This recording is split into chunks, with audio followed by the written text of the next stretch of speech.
नमस्कार दोस्तों, हिस्ट्री के सीरीज में हमारा अगला सीरीज देखते हैं, जहां पर हमने देखा था पिछले वीडियो में इतिहास के स्रोत, यानी इतिहास पढ़ने के हमारे पास कौन कौन से स्रोत थे। तो उसमें हमने देखा था कौन कौन से स्रोत। एक तो साहित्यिक स्रोत देखा था, एक यात्री वृत्तांत, जो कि विदेशी यात्री जो भारत आए थे उन्होंने अपने पुस्तक में क्या लिखा था, उनको भी हम डीपली देखेंगे। और तीसरा स्रोत होता है हमारा पुरातात्विक स्रोत, जिसके आधार पर हम इतिहास जानने का प्रयास करेंगे। ठीक है, तो आज शुरू करते हैं हम लोग साहित्यिक स्रोत से, यानी कि जो हम लोग को इतिहास साहित्य के स्रोत से पढ़ने को मिलता है।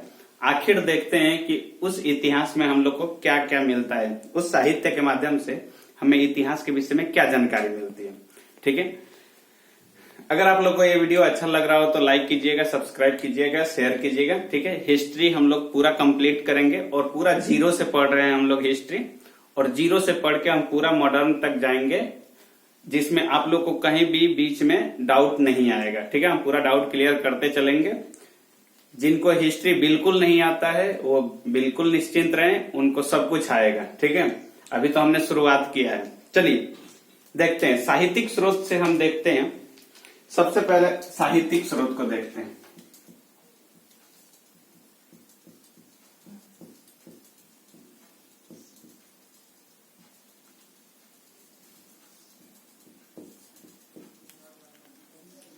साहित्यिक स्रोत में सबसे पहले हम वेद को देखेंगे। ठीक है, चलिए सबसे पहला हमारा आएगा वेद। तो वेद हम जानते हैं कि वेद हमारा 4 प्रकार का है, ऋग्वेद, यजुर्वेद, सामवेद, अथर्ववेद। ठीक है, मैं लिख दे रहा हूं यहाँ पे।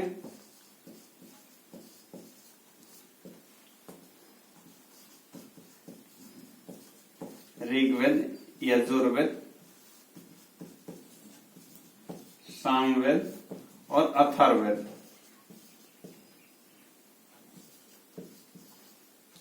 ठीक है, ऋग्वेद, यजुर्वेद और सामवेद, ये तीनों वेद को वेद त्रयी कहा जाता है। ठीक है, आप लोग एक एक पॉइंट लिखते चलेंगे। वेद त्रयी, त्रयी ऐसे रहेगा, वेद त्रयी। ठीक है, तो ऋग्वेद, यजुर्वेद, सामवेद को वेद त्रयी कहा जाता है। ठीक है, तो ये पॉइंट भी आप लोग नोट करेंगे।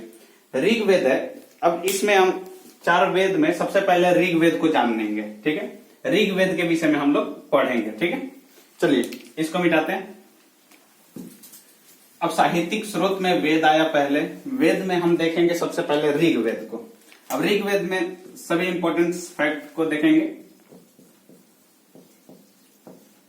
ऋग्वेद के विषय में आप लोग पॉइंट नोट कीजिएगा। सबसे पहला कि ऋग्वेद जो है ये सबसे प्राचीन वेद माना जाता है। ठीक, हिंदू साहित्य का सबसे प्राचीन वेद ऋग्वेद माना जाता है। ऋग्वेद के माध्यम से ही अन्य वेदों, उपवेद, उपनिषद, पुराण, ये जितने हैं इनका जन्म होता है। ठीक है, यानी ऋग्वेद के माध्यम से ही उनको लिखा गया है। तो सबसे प्राचीन वेद ऋग्वेद है। ठीक है, ऋग्वेद में 10 मंडल, 1028 सूक्त और 10,580 ऋचाएं हैं। ठीक है, ऋचाएं।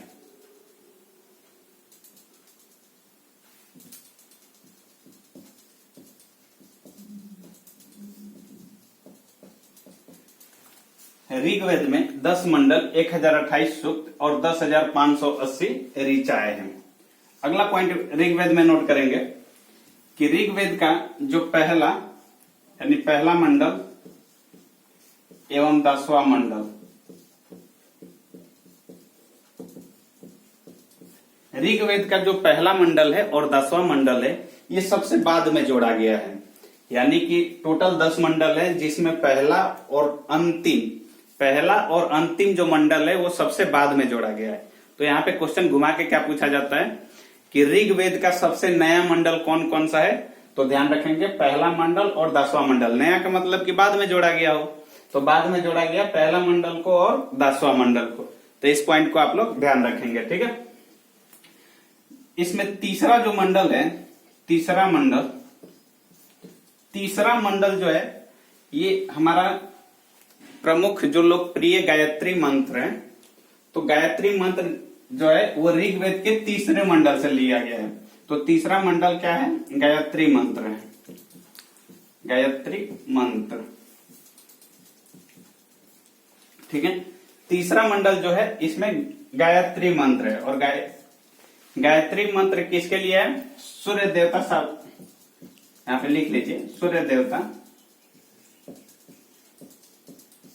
सावित्री को समर्पित है। ठीक है, यहां से कभी कभी क्वेश्चन पूछ दिया जाता है कि जो गायत्री मंत्र तीसरा मंडल है ये किसके लिए समर्पित है? तो सूर्य देवता सावित्री को समर्पित है। ठीक है, अगला मंडल, अगला देखते हैं। इसका जो 9वां मंडल है, यानी कि 9वां मंडल जो है, इसमें हम उन्हीं मंडल को देख रहे हैं जो एग्जाम ऑफ व्यू से इंपॉर्टेंट है। ठीक है, तो आप लोग ध्यान से देखिएगा, क्योंकि आप लोग को पंडित तो बनना नहीं है इतिहास में, आप लोग को इतिहास में वही चीज पढ़ना है जो एग्जाम ऑफ व्यू से इंपॉर्टेंट है। ठीक है, तो हम उन्हीं पॉइंट्स को देखेंगे, मेनली ज्यादा फोकस उन्हीं पॉइंट पे करेंगे जो एग्जाम ऑफ व्यू से इंपॉर्टेंट है। ठीक है, चलिए 9वां मंडल जो है, ये 9वां मंडल वनस्पति के देवता, वनस्पति के देवता सोम, 9वां मंडल जो है वनस्पति के देवता सोम को समर्पित है। ठीक है, चलिए अब 10वां मंडल एक इंपॉर्टेंट है इसका। 10वां मंडल जो है इसमें पुरुष सूक्त का बात किया गया है, पुरुष सूक्त, पुरुष सूक्त।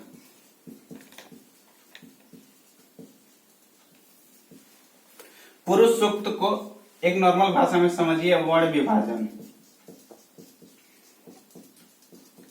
वर्ण विभाजन। 10वां मंडल जो है वो पुरुष सूक्त है, यानी कि वर्ण विभाजन है। ऋग्वेद के अनुसार जो मनुष्य है, मनुष्य का वर्ण विभाजन किया गया है, जिसमें मुख्यतः 4 समाज में बांटा गया है। कौन कौन सा? ब्राह्मण, क्षत्रिय, वैश्य और शूद्र। एक बार फिर से रिपीट करेंगे, समाज को 4 भागों में बांटा गया है। कौन कौन से?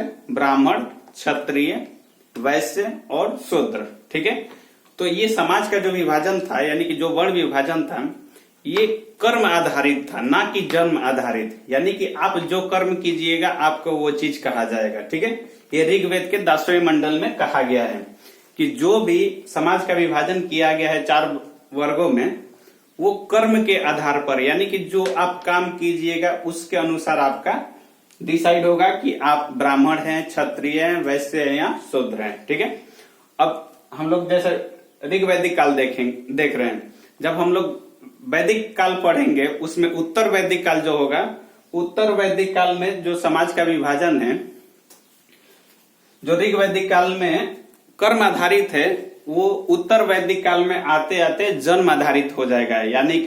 यानी कि जो ब्राह्मण है उसका पुत्र ब्राह्मण ही बनेगा। लेकिन ऋग्वेद में ऐसा नहीं कहा गया है। ठीक है, ऋग्वेद में था कि जो आप काम कीजिएगा, जैसे ब्राह्मण का कोई पुत्र है, अगर वो क्षत्रिय का काम करता है तो वो क्षत्रिय कहलाएगा। ठीक है, तो ये जो ऋग्वेद का काल था, यानी ऋग्वैदिक काल, उसमें जो समाज का विभाजन किया गया है वो कर्म आधारित, यानी कि जो आप काम कीजिएगा उसके आधार पर, ना कि जन्म के आधार पर। लेकिन हम लोग जब वैदिक काल पढ़ेंगे वहां पर जो वर्ण विभाजन था वो जन्म आधारित हो जाएगा। ठीक है, उत्तर वैदिक काल में। तो एक तो ऋग्वेद काल का समय याद रखेंगे कि 1500 बीसी से 1000 बीसी माना जाता है ऋग्वैदिक काल। ठीक है, हम लोग इस ऋग्वैदिक काल को पूरा डिटेल से आगे पढ़ेंगे फिर, क्योंकि यहाँ पे साहित्य का बात आया तो यहाँ पे ऋग्वेद का थोड़ा सा हम चर्चा कर रहे हैं। आगे हमारा चैप्टर ही आएगा ऋग्वैदिक काल। वैदिक काल में हम लोग ऋग्वैदिक काल को फिर अच्छा से पढ़ेंगे। ठीक है, चलिए इसको आप लोग नोट डाउन कर लीजिए।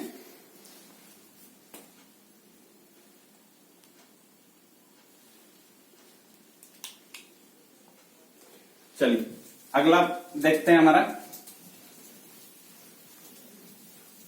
अभी यहाँ पे हम लोग थोड़ा थोड़ा साहित्य को जानने का प्रयास कर रहे हैं। आगे हमारा ऋग वैदिक काल, जब वैदिक काल पढ़ेंगे वहां पे हमारा चैप्टर ही है, वहां हम लोग पूरा डीपली पढ़ेंगे। ठीक है, दूसरा वेद आता है, एक चीज इसमें ऋग वैदिक काल में, ऋग्वेद, इसमें एक चीज नोट कर लीजिएगा कि ऋग्वेद में जो ऋग्वेद को पढ़ने वाले होते हैं उनको होत्री कहा जाता है। ठीक है, होत्री यानी कि ऋग्वेद का जो पाठ करते थे वो होत्री कहलाते थे। तो ऋग्वेद में ये पॉइंट आप लोग नोट कर लीजिएगा। चलिए अगला हमारा वेद है यजुर्वेद। दूसरा वेद है हमारा यजुर्वेद।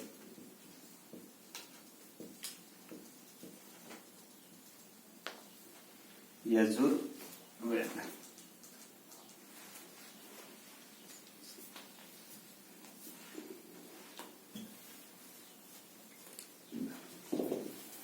इसे पढ़ने वाले को, यानी यजुर्वेद पढ़ने वाले को अधर्वियु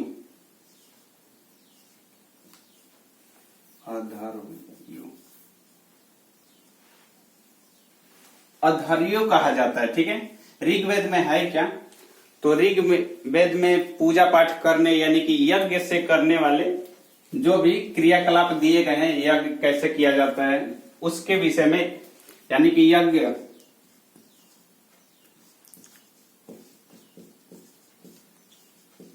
यज्ञ से संबंधित है।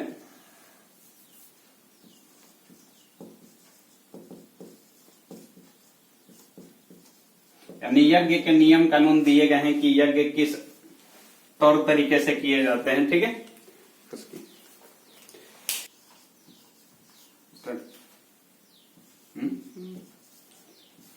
यह गद एवं पद दोनों में है।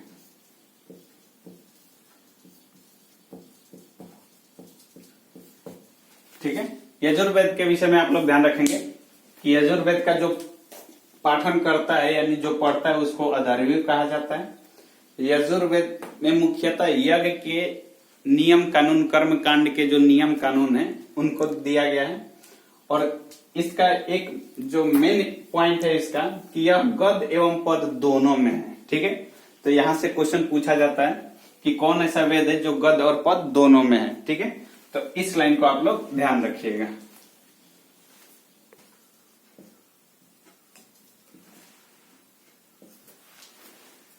तीसरा वेद आता है हमारा सामवेद। ठीक है, तीसरा वेद है हमारा सामवेद। सामवेद में जो सामवेद का पाठन करता है उसको उद्रात्री या उद्गाथा कहा जाता है। ठीक है, अगला पॉइंट इसमें नोट कीजिएगा कि भारतीय संगीत का जनक, यानी कि भारतीय संगीत का जनक, कि जैसे कि भारतीय संगीत का जनक स्टार्टिंग जो होता है सारे गामा पा धा नी, सुने होंगे आप लोग, तो वो जो है वो लिया गया कहां से, सामवेद से। तो सामवेद को भारतीय संगीत का जनक भी कहा जाता है। ठीक है, तो ये पॉइंट भी आप लोग नोट कीजिएगा। चौथा वेद आता है, चौथा वेद यानी सबसे बाद का वेद। चौथा वेद यानी कि जो अंतिम वेद आता है, सबसे बाद का वेद कहिए या सबसे नया वेद कहिए, वो आता है अथर्ववेद। ठीक है, इसका जो संकल्प, इसका जो रचनाकार माना जाता है अथर्वा ऋषि को माना जाता है। यह अथर्ववेद की रचना अथर्वा ऋषि द्वारा किया गया था। ठीक है, इसमें मुख्यतः क्या है कि ये जो बाद का वेद आया है इसमें मुख्यतः वही चीज है कि जिसमें विश्वास नहीं किया जा सकता है, यानी कि अंधविश्वास वाला चीज है, जैसे जादू टोना, भूत प्रेत, ये सब घटनाएं जो दिया गया है ये अथर्ववेद में दिया गया है। जादू टोना, तंत्र मंत्र यानी अंधविश्वास, औषधि का प्रयोग यानी औषधि से रिलेटेड भी अथर्ववेद में बताया गया है। ठीक है, तो आप लोग ध्यान रखेंगे क्योंकि आपसे क्वेश्चन पूछा जाता है कि जादू टोना किस वेद से संबंधित है, तो अथर्ववेद से। ठीक है, और दूसरा पॉइंट इसमें नोट कीजिएगा कि ये सबसे बाद का वेद है। ठीक है, चलिए अब देखते हैं हम लोग चारों वेद का ब्राह्मण ग्रंथ कौन कौन से हैं। ठीक है, और चारों वेद का कुछ एक चार्ट के माध्यम से समझने का प्रयास करते हैं, चारों वेद को एक जगह पर। हम एक चार्ट के माध्यम से वेद और उसके ब्राह्मण ग्रंथ और उसके उपवेद और उसके जो पाठन करने वाले हैं, इनको हम एक चार्ट के माध्यम से देखते हैं। ठीक है, तो सबसे पहले देखिए,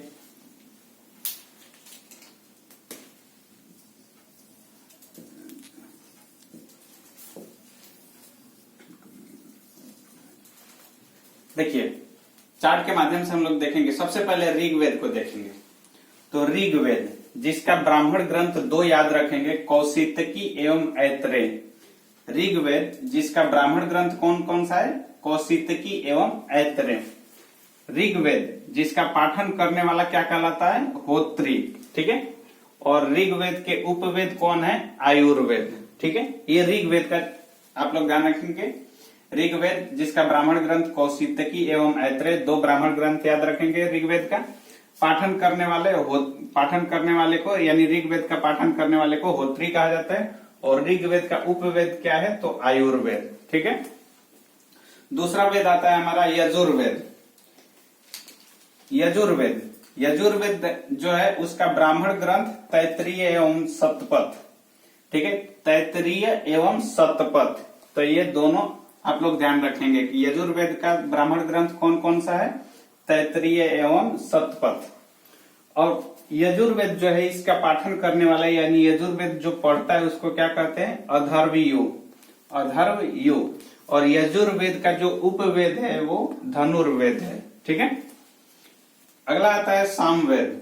सामवेद जो है, सामवेद को पता है कि भारतीय संगीत का जनक कहा जाता है। तो सामवेद जो है, सामवेद का ब्राह्मण ग्रंथ दो याद रखेंगे, पंचविश एवं षड्विश। पंचविश एवं षड्विश, ये हो गया क्या? सामवेद का ब्राह्मण ग्रंथ। ठीक है, अगला पॉइंट कि जो सामवेद है उसका पाठन करने वाले यानी जो पढ़ता है उसको क्या कहते हैं? उद्गाता। उद्गाता कहिए या उद्रात्री कहिए। ठीक है, और जो सामवेद है उसका उपवेद कौन सा है? तो उसका उपवेद याद रखेंगे गंधर्ववेद। ठीक है, अगला पॉइंट है हमारा अथर्ववेद। अथर्ववेद जो है इसका जो ब्राह्मण ग्रंथ है वो शतपथ है, शतपथ ब्राह्मण। ठीक है, एक ही इसका ब्राह्मण ग्रंथ है गोपथ। शतपथ तो यजुर्वेद का है। अथर्ववेद का एक ही ब्राह्मण ग्रंथ है, कौन सा? गोपथ। ठीक है, और अथर्ववेद का पाठन करने वाले को ब्राह्मण कहा जाता है। ठीक है, और अथर्ववेद का जो उपवेद है वो शिल्पवेद है। ठीक है, तो ये रहा हमारा चार्ट के माध्यम से वेद और उनके ब्राह्मण ग्रंथ, उसके पाठन करने वाले एवं उसके उपवेद। ठीक है, अथर्ववेद में एक दो पॉइंट आप लोग नोट कीजिएगा कि जो भारत का राष्ट्रीय आदर्श वाक्य है सत्यमेव जयते जिसको कहते हैं, तो अथर्ववेद के उपनिषद, अथर्ववेद का उपनिषद है मुंडकोपनिषद। हमने नोट कर दिया है मुंडकोपनिषद, यानी कि वो अथर्ववेद का एक उपनिषद है, वहां से लिया गया है। ठीक है, फिर से एक बार ध्यान से सुनिएगा। भारत का राष्ट्रीय आदर्श वाक्य सत्यमेव जयते, आपसे पूछा जाता है कि कहां से लिया गया है, तो अगर वेद पूछा जाए तो अथर्ववेद से। ठीक है, अगर उसमें डीपली जाया जाए कि किस उपनिषद से, तो मुंडकोपनिषद।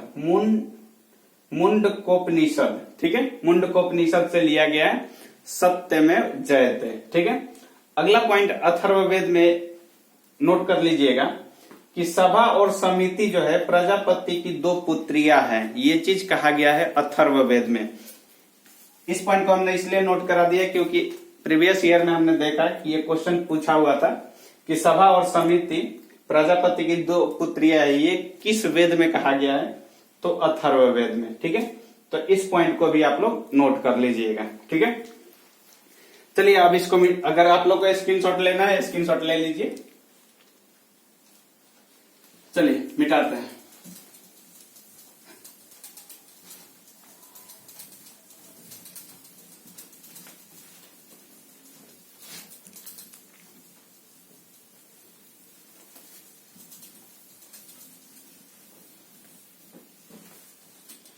चलिए देखिए, हम जानते हैं कि वेदों की संख्या कितनी है?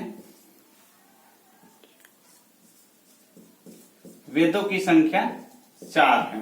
ठीक है, अब इसी में क्वेश्चन पूछ दिया जाता है कि वेदांग यानी वेद प्लस अंग, वेदांगों की संख्या यानी जो वेद का ही भाग है वेदांगों की संख्या कितनी है?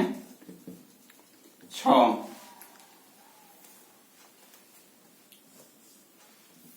पुराण यानी पुराणों की संख्या कितनी है? 18। और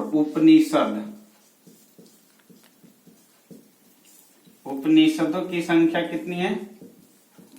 108। तो ये चारों पॉइंट एक जगह आप लोग नोट कीजिएगा, क्योंकि ये चीज आगे पढ़ने को हम लोग को मिलेगा अलग अलग।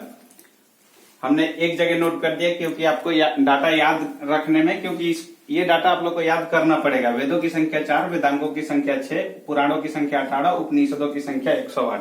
कभी कभी वन लाइनर क्वेश्चन में डायरेक्ट पूछ दिया जाता है कि वेदांगों की संख्या कितनी है या पुराणों की संख्या कितनी है। तो ठीक है, तो ये डाटा आप लोग याद रखिएगा। ठीक है,